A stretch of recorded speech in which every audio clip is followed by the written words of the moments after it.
صحیح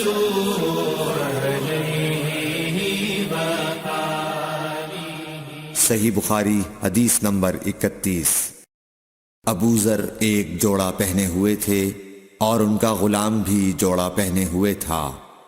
سبب دریافت کیا گیا تو کہنے لگے کہ میں نے ایک شخص یعنی غلام کو برا بھلا کہا تھا اور اس کی ماں کی غیرت دلائی یعنی گالی دی، تو رسول اللہ صلی اللہ علیہ وسلم نے یہ معلوم کر کے مجھ سے فرمایا، اے ابو ذر، تو نے اسے ماں کے نام سے غیرت دلائی ہے، بے شک تجھ میں ابھی کچھ زمانہ جاہلیت کا اثر باقی ہے۔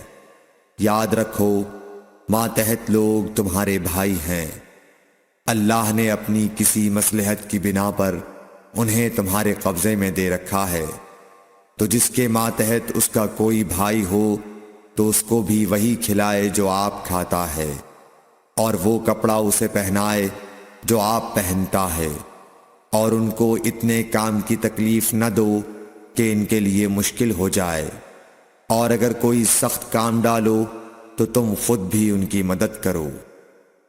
صحیح بخاری حدیث نمبر 32۔ جب سورہ انعام کی یہ آیت اتری، جو لوگ ایمان لائے اور انہوں نے اپنے ایمان میں گناہوں کی آمیزش نہیں کی، تو آپ صلی اللہ علیہ وسلم کے اصحاب نے کہا، یا رسول اللہ، یہ تو بہت ہی مشکل ہے، ہم میں کون ایسا ہے جس نے گناہ نہیں کیا؟ تب اللہ پاک نے سورہ لقمان کی یہ آیت اتاری کہ بے شک شرک بڑا ظلم ہے۔ صحیح بخاری حدیث نمبر 33۔ رسول اللہ صلی اللہ علیہ وآلہ وسلم نے فرمایا، منافق کی علامتیں 3 ہیں، جب بات کرے جھوٹ بولے، جب وعدہ کرے اس کے خلاف کرے، اور جب اس کو امین بنایا جائے تو خیانت کرے۔ صحیح بخاری حدیث نمبر 34۔ رسول اللہ صلی اللہ علیہ وسلم نے فرمایا کہ 4 عادتیں جس کسی میں ہوں تو وہ خالص منافق ہے، اور جس کسی میں ان 4 میں سے ایک عادت ہو تو وہ بھی نفاق ہی ہے جب تک اسے نہ چھوڑ دے۔ وہ یہ ہیں، جب اسے امین بنایا جائے تو امانت میں خیانت کرے، اور بات کرتے وقت جھوٹ بولے، اور جب کسی سے عہد کرے تو اسے پورا نہ کرے، اور جب کسی سے لڑے تو گالیوں پر اتر آئے۔ صحیح بخاری حدیث نمبر 35۔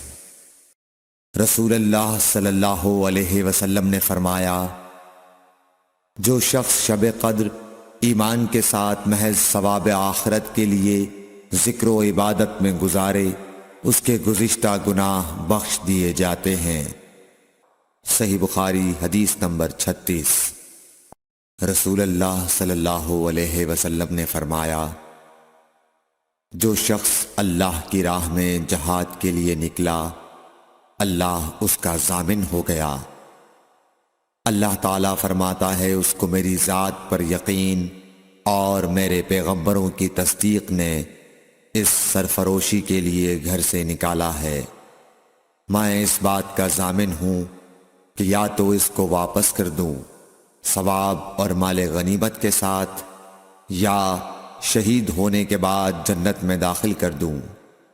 رسول اللہ صلی اللہ علیہ وسلم نے فرمایا، اور اگر میں اپنی امت پر اس کام کو دشوار نہ سمجھتا تو لشکر کا ساتھ نہ چھوڑتا، اور میری خواہش ہے کہ اللہ کی راہ میں مارا جاؤں، پھر زندہ کیا جاؤں، پھر مارا جاؤں، پھر زندہ کیا جاؤں، پھر مارا جاؤں۔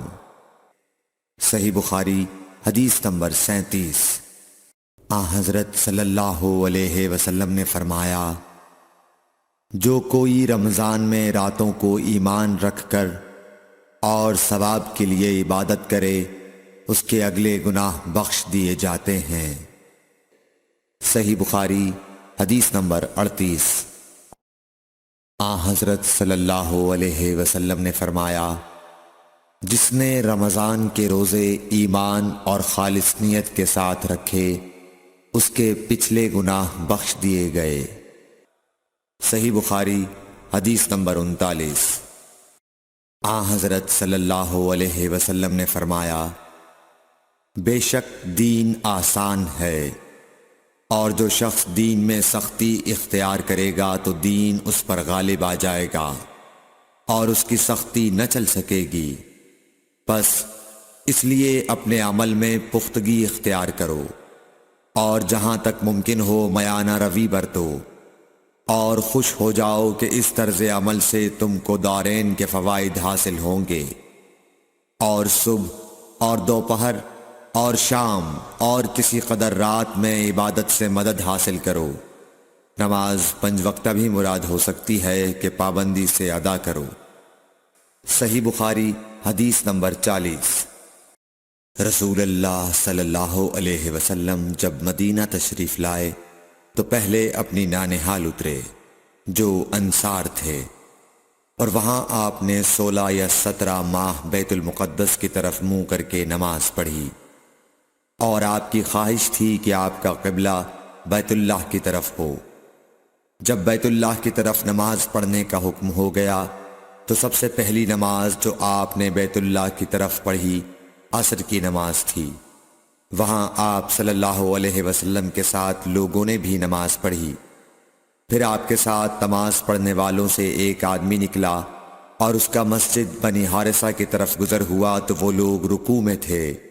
وہ بولا کہ میں اللہ کی گواہی دیتا ہوں کہ میں نے رسول اللہ صلی اللہ علیہ وسلم کے ساتھ مکے کی طرف منہ کر کے نماز پڑھی ہے۔ یہ سن کر وہ لوگ اسی حال میں بیت اللہ کی طرف گھوم گئے، اور جب رسول اللہ صلی اللہ علیہ وسلم بیت المقدس کی طرف منہ کر کے نماز پڑھا کرتے تھے، یہودی اور عیسائی خوش ہوتے تھے، مگر جب آپ نے بیت اللہ کی طرف منہ پھیر لیا تو انہیں یہ امر ناگوار ہوا۔ زہیر ایک راوی کہتے ہیں کہ ہم سے ابو اسحاق نے برا سے یہ حدیث بھی نقل کی ہے کہ قبلہ کی تبدیلی سے پہلے کچھ مسلمان انتقال کر چکے تھے، تو ہمیں یہ معلوم نہ ہو سکا کہ ان کی نمازوں کے بارے میں کیا کہیں۔ تب اللہ نے یہ آیت نازل کی، وَمَا كَانَ اللَّهُ لِيُضِيعَ إِيمَانَكُمْ، سورہ بقرہ آیت number 143۔ Thanks for watching. Don't forget to like, comment, share and subscribe to